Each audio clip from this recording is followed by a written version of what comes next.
Queridos amigos, bom dia a todos. Nessa bela manhã de domingo, vamos elevar os nossos pensamentos ao Pai para que o nosso Mestre e os amigos espirituais nos orientem nos estudos dessa manhã. Então, hoje vamos dar início ao estudo do capítulo 4 do Evangelho segundo o Espiritismo, que se intitula Ninguém pode ver o reino de Deus se não nascer de novo. E nós vamos abordar hoje os itens 3 a 9, 16, 17 e 24. Conforme nós lemos ao longo dos primeiros 13 versículos do capítulo 17 do Evangelho de Mateus, Jesus estava com seus discípulos e chamou a Simão Pedro, a Tiago e o seu irmão João para que o acompanhassem a um lugar isolado em alta montanha. E foi nessa oportunidade quando ocorreu aquele fato famoso, a transfiguração de Jesus. Ou seja, teve lugar uma transformação profunda, tanto da forma como da aparência de Jesus, que segundo o relato do próprio evangelista Mateus, o seu rosto resplandeceu como o sol e as suas vestes tornaram-se alvas como a luz. E é nessa mesma ocasião que aparecem Moisés e Elias para ter uma conversa com Jesus. Então, vamos recapitular um pouquinho e lembrar que a passagem pela terra, tanto de Moisés como de Elias, tinha acontecido muito tempo antes da vinda de Jesus. Moisés em torno de 15 séculos e Elias em torno de 9 séculos antes da vinda do Mestre. Então, o que o evangelista Mateus nos traz aqui é uma evidência muito forte sobre a imortalidade da alma, não é? E foi exemplificada pela presença do Moisés e do Elias junto do Mestre. Além de que é uma evidência também muito forte da possibilidade de comunicação entre os dois planos da vida, entre o espiritual e o plano material, que era onde Jesus estava. Então, em vista dessa situação, o apóstolo Pedro, que reconheceu a presença dos profetas junto a Jesus, por sinal, Pedro não conviveu com os profetas, mas ele reconheceu. Então, aqui nós temos mais uma evidência do caráter mediúnico dessa visão. Então, o Pedro ofereceu ao mestre que iriam levantar 3 tendas para cada um deles, para cada uma dessas sublimes entidades, talvez visando o conforto, a privacidade deles. Mas justo no momento da fala, foi interrompida, apareceu uma nuvem luminosa que os cobriu, esse é o relato do Mateus, e uma voz que vinha da nuvem revelou o Mestre era o Messias, o Cristo. Então, de frente à magnitude dessa manifestação imponente, os apóstolos assustados caíram com o rosto no chão. Mas Jesus se aproximou deles e lhes disse: levantai-vos e não tenhais medo.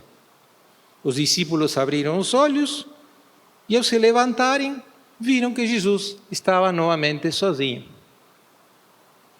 Então deve ser difícil, imaginar quanto devem ter ficado impressionados os discípulos do Mestre depois de terem testemunhado esses fenômenos espirituais.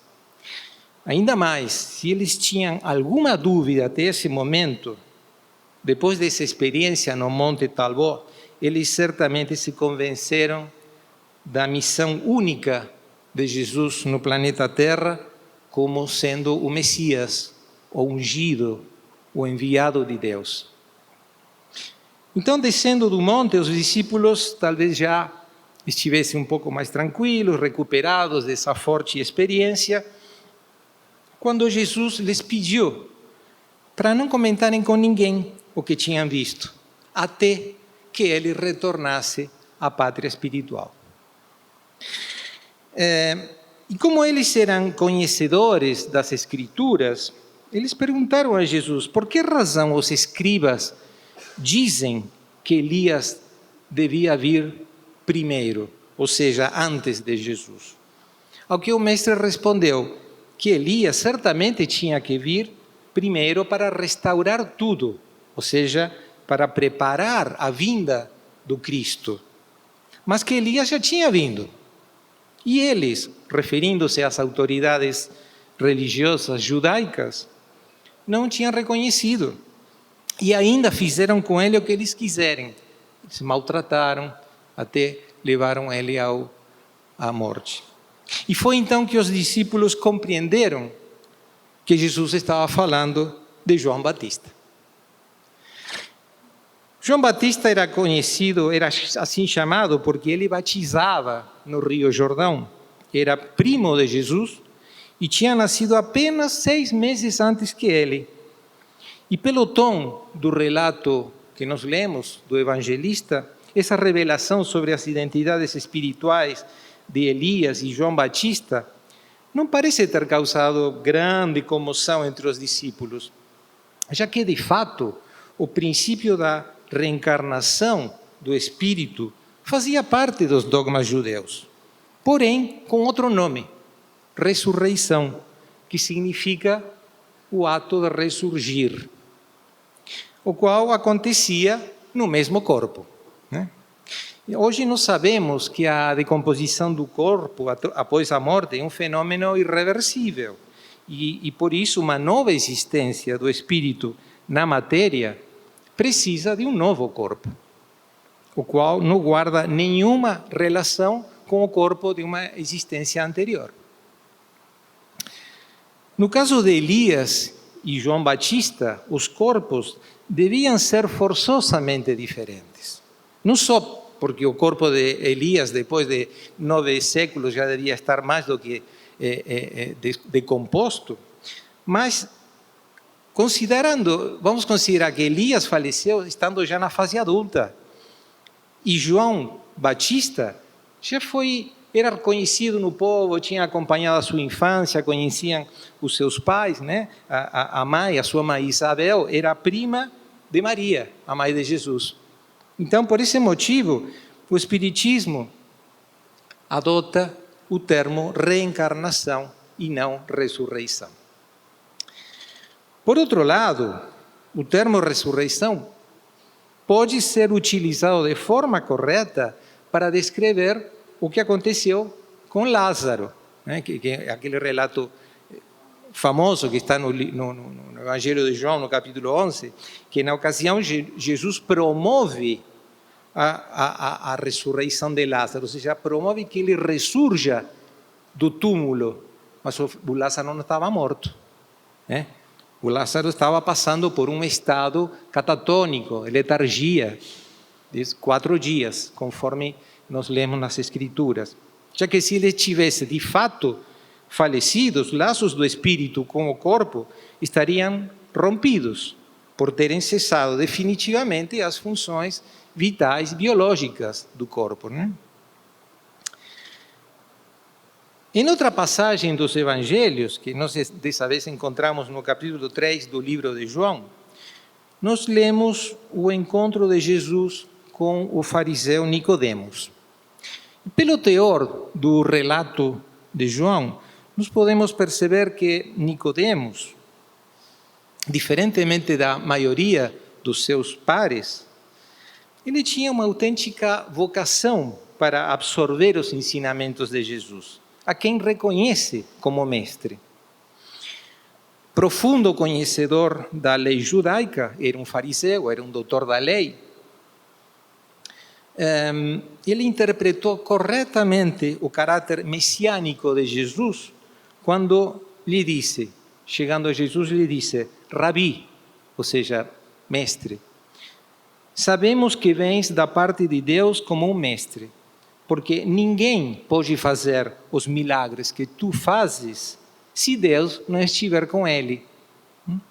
Ao que Jesus respondeu que quem não renascer de novo não pode ver o reino de Deus.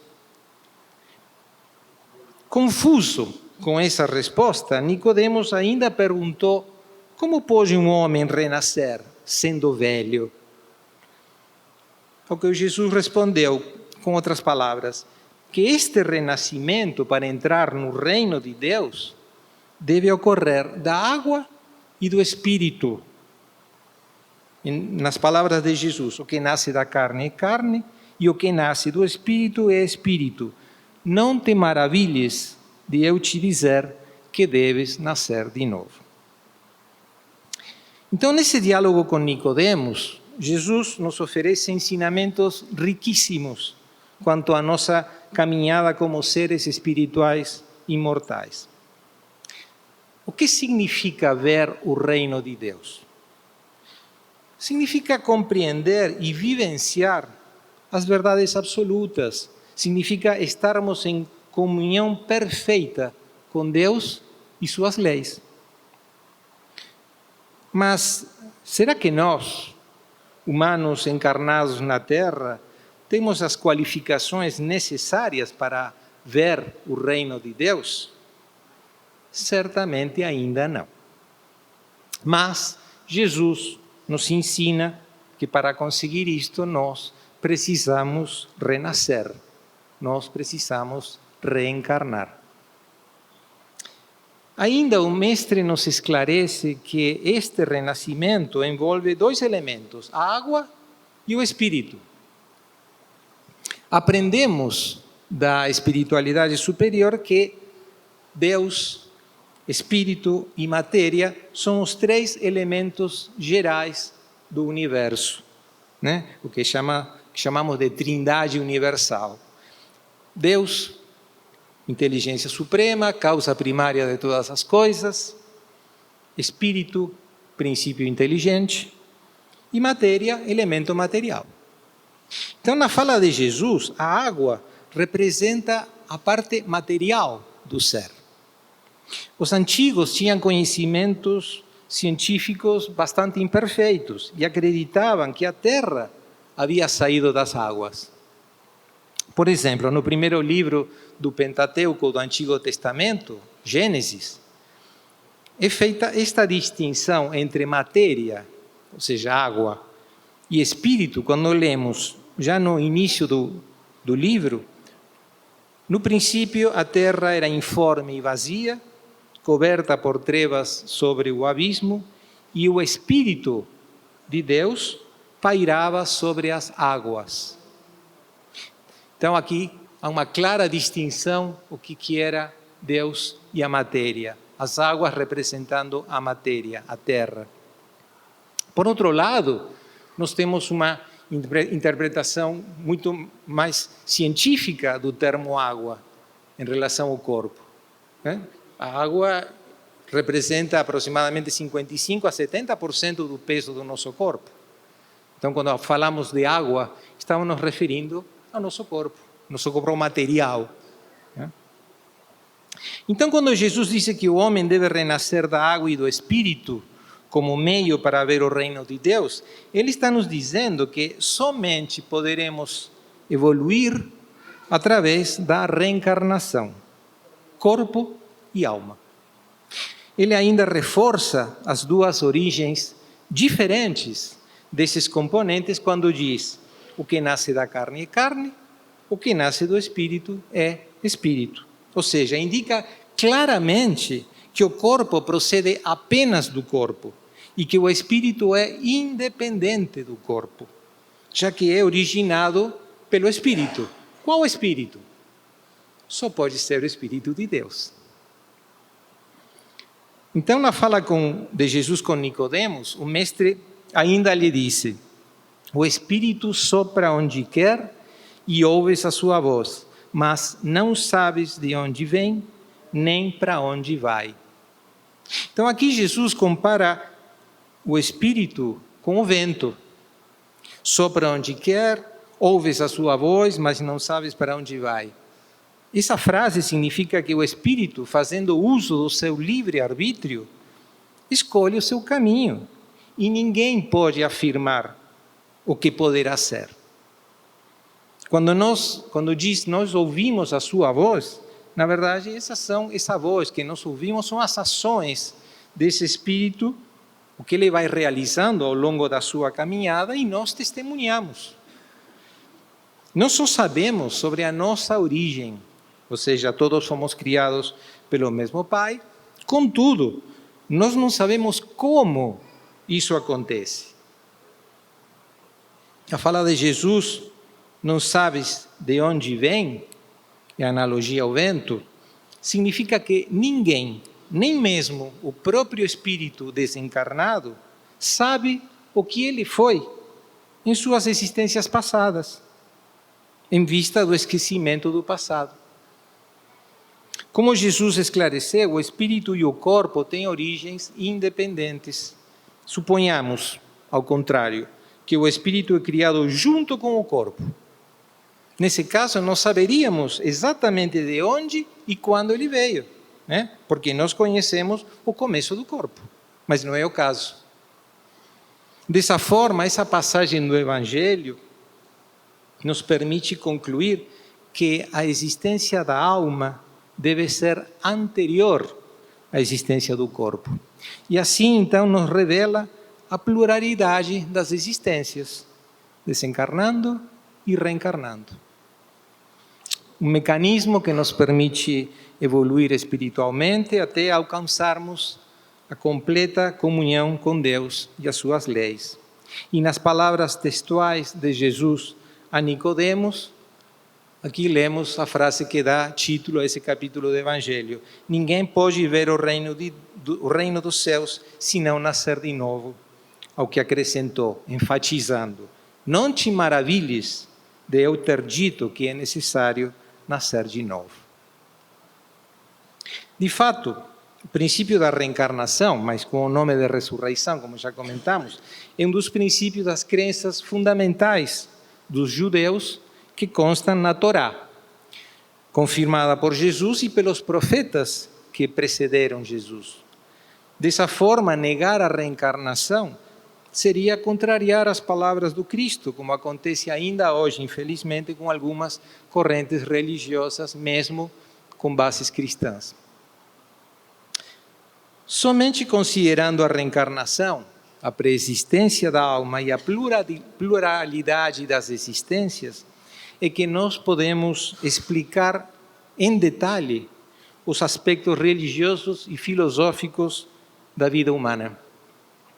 A comprovação desses princípios, com base nas comunicações mediúnicas entre o plano material e o espiritual, nos permite compreender e justificar racionalmente situações do dia a dia com base nas suas causas pretéritas, passadas, as quais ficariam na categoria de mistérios se nós desconsiderássemos esses princípios do Espírito.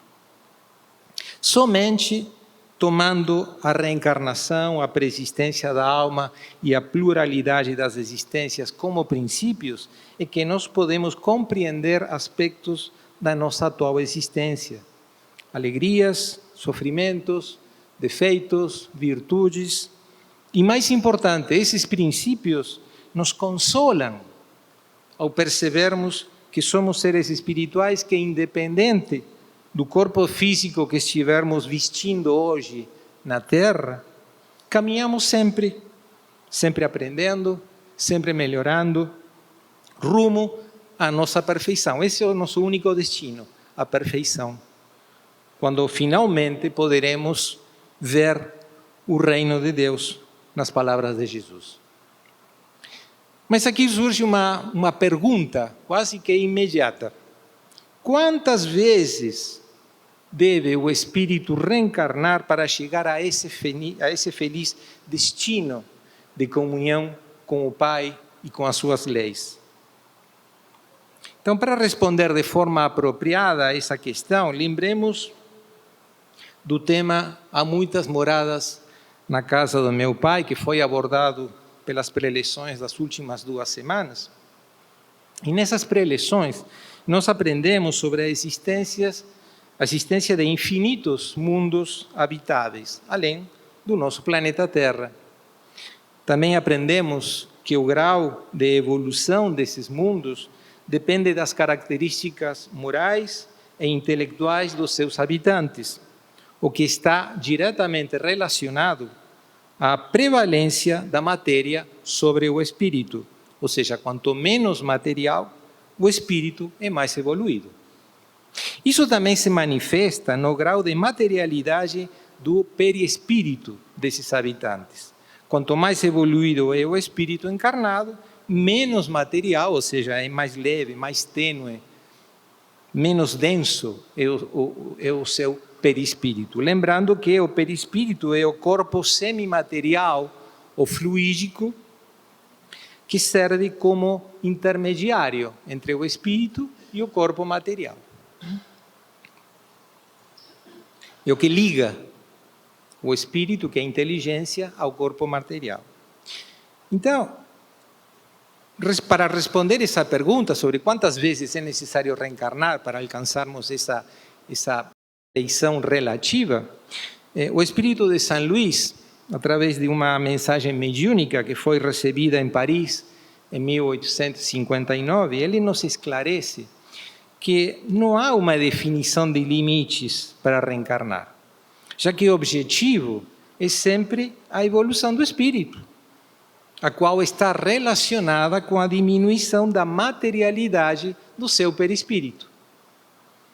Assim, o espírito passará a reencarnar em mundos de natureza moral que sejam compatíveis com a materialidade do seu perispírito. E conforme o espírito vai depurando as suas imperfeições e adquirindo virtudes, o seu perispírito vai se transformando sucessivamente, vai se fazendo mais leve, mais tênue, vai se eterizando mais e mais até a completa purificação, o que constitui a natureza dos espíritos puros. Então, nesse estado, os espíritos desfrutam de uma libertação total, né? Que lhes permite viajar por toda parte e realizar missões, encarnando aonde quer que eles sejam chamados. Eles são ministros de Deus. Porém, eles podem encarnar nesses mundos, mas não ficam presos, né?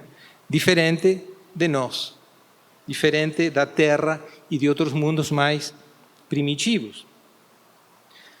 Assim fica evidente que depende do próprio espírito trabalhar pela sua purificação, a fim de se libertar mais ou menos rapidamente das encarnações dolorosas que ocorrem em mundos onde há preponderância da matéria sobre o espírito, assim como ocorre na Terra e em mundos inferiores. Notemos que a felicidade do espírito, esteja encarnado ou desencarnado, depende do seu grau de adiantamento intelectual e moral. Portanto, mesmo quando o espírito está desencarnado, quando ele está no estado de erraticidade, ou seja, está no plano espiritual entre duas encarnações, no estado de erraticidade, ele está fluidicamente ligado ao mundo que é compatível com o seu grau evolutivo. Ou seja, não é necessário estar encarnado para ter esse determinado grau de evolução. Isso aí depende da perfeição relativa do espírito. Então, meus irmãos, com base nesses ensinamentos do nosso mestre, que estão ampliados e explicados pela nossa doutrina, oremos para que a lei de Deus ressoe nas nossas consciências, nos marcando o caminho.